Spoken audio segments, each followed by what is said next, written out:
टीव्हीवर येणाऱ्या मी सावित्रीबाई ज्योतिराव फुले या मालिकेबद्दल तर तुम्हाला सर्वांना माहीतच असणार आहे. पण खरंच सावित्रीबाई फुले या कोण होत्या आणि त्यांनी आपल्यासाठी विशेषतः स्त्रियांसाठी काय केलंय हे तुम्हाला माहीत आहे का? 3 जानेवारी त्यांचा जन्मदिवस आणि त्यांच्या जन्मदिवसानिमित्त आपण जाणून घेणार आहोत त्यांनी शब्दांनी नाही तर आपल्या संघर्षाने लिहिलेल्या जीवन प्रवास. सावित्रीबाईंचा जन्म 3 जानेवारी 1831ला सातारा जिल्ह्यातील नायगाव येथे झाला. सावित्रीबाईंच्या आईचे नाव लक्ष्मीबाई तर गावचे पाटील असणाऱ्या वडिलांचे नाव खंडोजी नेवसे पाटील होते. इसवी सन 1840 साली ज्योतिराव फुले यांच्याशी सावित्रीबाईंचा विवाह झाला. लग्नाच्या वेळी सावित्रीबाईंचे वय 9 वर्ष तर ज्योतिरावांचे वय फक्त 13 वर्ष होते. ज्योतिरावांचे वडील गोविंदराव फुले हे मूळचे कडगुंचे गोरे, परंतु पेशव्यांनी त्यांना पुण्यातील फुलबागेची जमीन बक्षीस दिली म्हणून ते पुण्याला येऊन राहिले आणि फुलांच्या व्यवसायावरूनच त्यांना फुले हे आडनाव देण्यात आले. लग्नाच्या वेळी सावित्रीबाई निरक्षर होत्या. ज्योतिरावांनी सावित्रीबाईंना त्यांच्या घरीच शिक्षण दिले.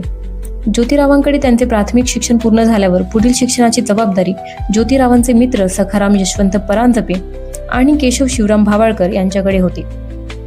तसेच सावित्रीबाईंनी शिक्षण प्रशिक्षण म्हणजेच टीचर्स ट्रेनिंगमध्ये सहभाग घेतला. आपण नेहमीच ऐकत आलो आहोत की एका यशस्वी पुरुषामागे नेहमी स्त्रीचा हात असतो, पण इथे एका यशस्वी स्त्री मागे पुरुषाचा हात होता. 1 जानेवारी 1848 रोजी पुणे येथील भिडेवाड्यात मुलींची पहिली शाळा सुरू करण्यात आली आणि या शाळेच्या पहिल्या महिला शिक्षक आणि मुख्याध्यापिका म्हणून सावित्रीबाई फुले यांनी काम पाहिले. ही शाळा सुरू करण्यात फक्त ज्योतिराव फुले आणि सावित्रीबाई फुले यांचाच नाही तर ज्योतिराव फुले यांच्या नातेवाईक आणि आईसारखा सांभाळ करणाऱ्या आणि मार्गदर्शन करणाऱ्या सगुणाबाई क्षीरसागर यांचाही मोठा सहभाग होता.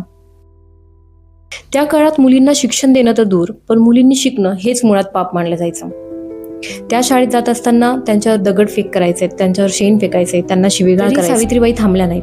त्यांनी ज्योतिराव फुले यांच्यासोबत उभं राहून समाजाच्या रूढी परंपरांना आव्हान दिलं आणि आयुष्यभर समाजासाठी जगलेल्या सावित्रीबाईंनी अखेर शेवटचा श्वासही समाजासाठीच दिला. पांडुरंग बाबाजी गायकवाड यांच्या मुलाला मुंढव्याबाहेरील महार वस्तीत प्लेग झाला. हे कळताच सावित्रीबाई फुले त्यांना पाठीवर घेऊन रुग्णालयात आल्या. या प्रक्रियेत सावित्रीबाईंना प्लेगची लागण झाली आणि 10 मार्च 1897 रोजी रात्री 9 वाजता त्यांचा मृत्यू झाला.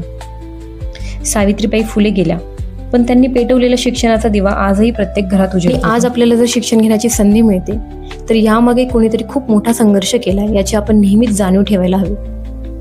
तुमच्या घरात जर लहान मुली असतील तर त्यांच्यापर्यंत हा व्हिडिओ नक्की पोहोचवा आणि त्यांना सांगा की कोण होत्या सावित्रीबाई ज्योतिराव फुले. धन्यवाद.